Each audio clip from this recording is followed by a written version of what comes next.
आज हम Ian corner की किताब शी कम्स फर्स्ट के कुछ खास हिस्सों पर थोड़ी गहराई से बात करने वाले हैं। हाँ, हमारे पास इस किताब से जुड़े कुछ नोट्स और लेख भी हैं। बिल्कुल।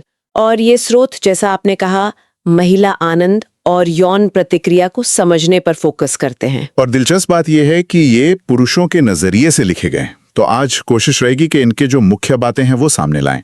हाँ, जरूर। तो फिर शुरू करते हैं। किताब का जो मूल आइडिया है वो काफी सीधा सा है ना? हाँ, मतलब कि जब बात महिलाओं को आनंद देने की हो तो कनेलिंगस यानी मुख मैथुन एक बहुत जरूरी भूमिका निभाता है। किताब में एक लाइन भी है, the tongue is mightier than the sword. मतलब जबान में तलवार से ज्यादा ताकत है।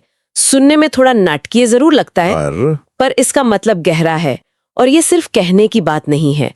देखो, किताब कनेलिंगस को सिर्फ फोरप्ले नहीं मानती। अच्छा, आओ इसे कॉरप्ले कहती है। मतलब ये यौन अनुभव का एकदम सेंट्रल हिस्सा है, मुख्य भाग। कॉर प्ले, ये इंटरेस्टिंग है। ये सोच तो पारंपरिक तरीके से बिल्कुल अलग है। बिल्कुल, ये सिर्फ शुरुआत नहीं है, बल्कि अनुभव का, आप कह सकते हैं, दिल है, जो पूरे अनुभव को गाइड कर सकता है। तर्क ये दिया गया है कि ये महिला को, मतलब यौन प्रतिक्रिया के पूरे सफर में ले जाने का शायद सबसे असरदार तरीका हो सकता है। और ये फिर सीधे सीधे क्लिटोरिस की अहमियत से जुड़ जाता है। सही कहा। एकदम। किताब इस पर बहुत जोर देती है कि क्लिटोरिस ही आनंद का मुख्य केंद्र है। और ये सिर्फ वो छोटा सा बाहरी हिस्सा नहीं है जो हमें दिखता है। नहीं, बिल्कुल नहीं।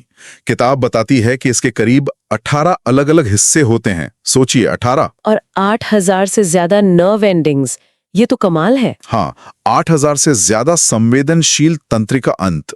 ये अपने आप में एक बहुत ही जटिल संरचना है। तो इसी जटिल चीज को समझना इतना जरूरी है किताब के हिसाब से। सही, क्योंकि किताब इसी बात पर जोर देती है कि महिला ऑर्गेज्म को लेकर जो हमारी आम समझ है, खासकर जो सिर्फ पेनिट्रेशन यानी योनि मैथुन पर टिकी है, हाँ, वो अक्सर अधूरी रह जाती है।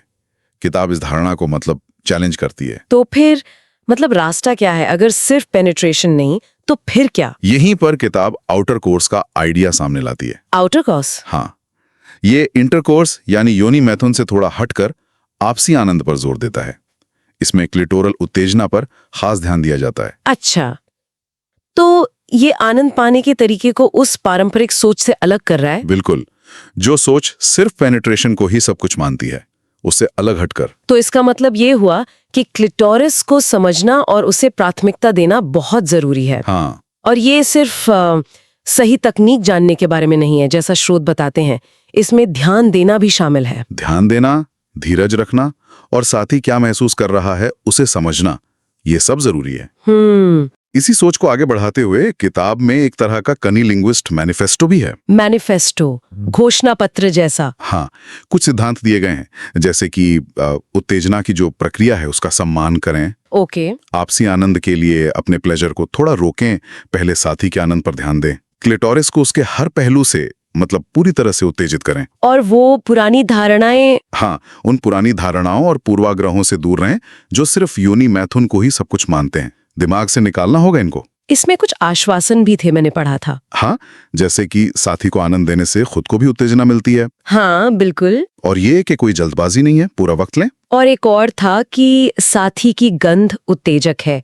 शायद ये चीजें परफॉर्मेंस एंजाइटी कम करने में मदद करती होंगी। हाँ, मुझे भी ऐसा लगता है। ये बहुत जरूरी पॉइंट्स हैं। और देखिए, ये नजरिया कितना अलग है पुराने विचारों से।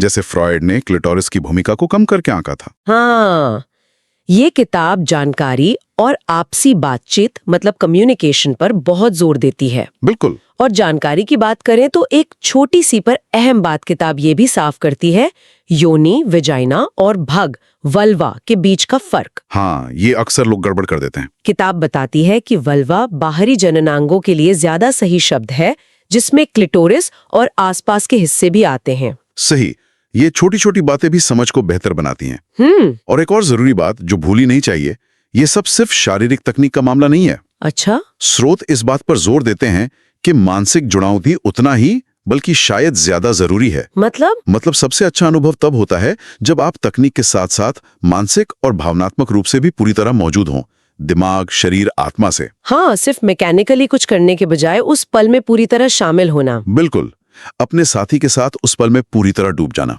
तो अगर हम सार निकालें तो इन स्रोतों का निचोड़ यही है कि महिला आनंद और खासकर ऑर्गेज्म को अगर सही में समझना है तो क्लिटोरल उत्तेजना और कनिलिंगस की अहमियत को मानना होगा, उसे पहचानना होगा। हाँ, ये उस पारंपरिक सोच से आगे बढ़ने का रास्ता दिखाता है जो सिर्फ और सिर्फ पेनिट्रेशन पे टिकी रहती है। ये आपसी समझ और साझा आनंद को सबसे ऊपर रखता है। बिल्कुल।